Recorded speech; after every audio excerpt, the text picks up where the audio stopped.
ஒரு காலத்தில் அமைதியான காடுகளும் பச்சை வயல்களும் சூழ்ந்த சுகந்தபுரம் என்ற ஒரு அழகான கிராமம் இருந்தது. அந்த கிராமத்தில் மோகன் என்ற ஒரு ஏழை சிறுவன் தன் அம்மாவுடன் வாழ்ந்து வந்தான். அவன் ஏழையாக இருந்தாலும் மனசு நிறைய நல்லதா இருந்தது. என்ன தம்பி மோகன், விளையாட்டு வந்துட்டியா? சரிப்பா, வீட்ல சாப்பாடு செய்வதற்கு விறகு தீந்துருச்சு. நீ காட்டுக்குள்ள போய் கொஞ்சம் விறகு மட்டும் எடுத்துட்டு வந்துறியா? சரி அம்மா, நான் காட்டுக்குள்ள போய் விறகு பெறக்கிட்டு வர்றேன். நீங்க வீட்ல பார்த்து பத்திரமா இருங்க. இப்படி மோகன் காட்டுக்குள்ள விறகு பிறக்க தனியா போறான். அப்ப காட்டுக்கு நடுவுல போறப்ப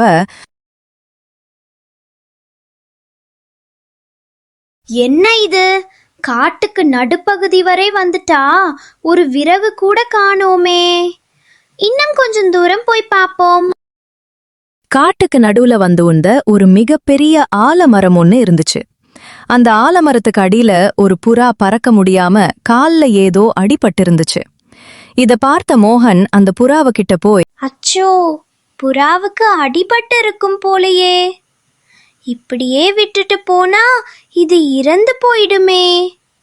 ஒன்னு செய்வோம், இது நம்ம வீட்டுக்கு எடுத்துட்டு போய் மருந்து கொடுத்து சரி பண்ணிட்டு திரும்பியும் காட்டுக்குள்ள வந்து விடுவோம்.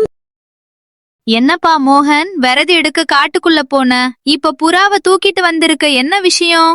அம்மா, இந்த புறா காட்டுல அடிபட்டு கிடந்துச்சு. சரி, மருந்து கொடுக்கலாமே எடுத்துட்டு வந்தேன். அம்மா, விறகு ஏதும் கிடைக்கல. இப்படி அந்த புறாவுக்கு மருந்து கொடுத்ததும் அந்த புறாவோட காலும் சரியாகிறது. சரியான உடனே அந்த புறா, மோகனே, நான் சாதாரண பறவை அல்ல, நான் ஒரு மந்திர பறவை. உன் நல்ல மனசுக்காக உனக்கு ஒரு வரம் தர விரும்புகிறேன். எனக்கு எதுவும் வேண்டாம், என் அம்மா சந்தோஷமா இருந்தா போதும். உன் மனசே உனக்கு கிடைத்த மிகப்பெரிய செல்வம் மோகனே. அடுத்த நாள் முதல் மோகன் வீட்டருகே வயல்கள் செழித்து வளர்ந்தன. வறண்ட கிணற்றில் தண்ணீர் பொங்கி வந்தது. எந்த ஊரிலேயே ரொம்பவே பணக்கார மனிதன் ஒருவர் இருந்தார். அவருடைய பெயர்தான் ரகு. இவர் ஒரு நாள் இவருடைய நண்பர்கிட்ட, என்ன ரங்கா, என்ன கொஞ்ச நாளா இங்கே ஆளையே காணோம். ஊர்ல என்ன நிலவரம் இருக்கு? நானும் வெளியூருக்கு போயிட்டு இப்பதான் வந்திருக்கேன், சொல்லு. அது ஒன்னும் இல்லடா, நம்ம ஊரு லட்சுமியோட மகன் மோகன் கிட்ட காட்டுல ஒரு புறா ஒன்று கிடைச்சிருக்கு. அந்த புறா மாயப்புறாவாம். அதுகிட்ட எது கேட்கிறோமோ அது உடனே கொடுக்குதா. எனது மாயப்புறாவா? அந்த புறா கிட்ட நம்ம என்ன கேட்டாலும் கண்டிப்பா கொடுக்குமா?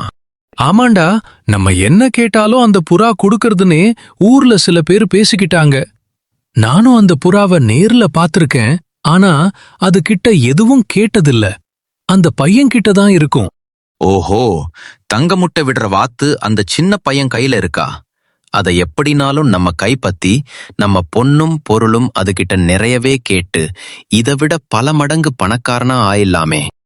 இப்படி அந்த புறாவை தன் வசப்படுத்த ரொம்ப தந்திரமா ரகு மோகன் கிட்ட வராரு. என்ன தம்பி மோகா, எப்படி இருக்க? ஏதோ உன்கிட்ட மாயப்புறா இருக்குதுன்னு ஊர்ல ரொம்ப பேர் பேசிக்கிட்டாங்க. அது உண்மையா? அதை கொஞ்சம் கொடு, நான் பார்த்துட்டு தரேன். இப்படி ரொம்ப தந்திரமா பேசி அந்த மந்திர புறா கிட்ட எனக்கு கொஞ்சம் பொண்ணு பொருளும் வேணும்னு கேட்டிருக்காரு. உடனே அந்த புறா, உன் உள்ளம் பேராசையால் நிறைந்துள்ளது. யார் என்னிடம் பேராசையால் கேட்கிறார்களோ உடனே நான் காற்றில் கலந்து விடுவேன். இதுதான் என் சாபம். இப்படி பேசிட்டு திடீர்னு மாயமா மறைஞ்சிருது.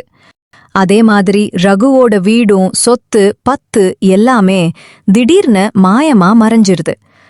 அதுக்கப்புறம் மோகன் தான் அந்த ஊரிலேயே நல்ல மனசு கொண்ட செல்வந்தனா இருந்தான். இந்த கதை உங்களுக்கு பிடிச்சிருந்தா லைக் பண்ணுங்க, ஷேர் பண்ணுங்க. மறக்காம நம்ம சேனலை சப்ஸ்கிரைப் பண்ணிக்கோங்க. நன்றி.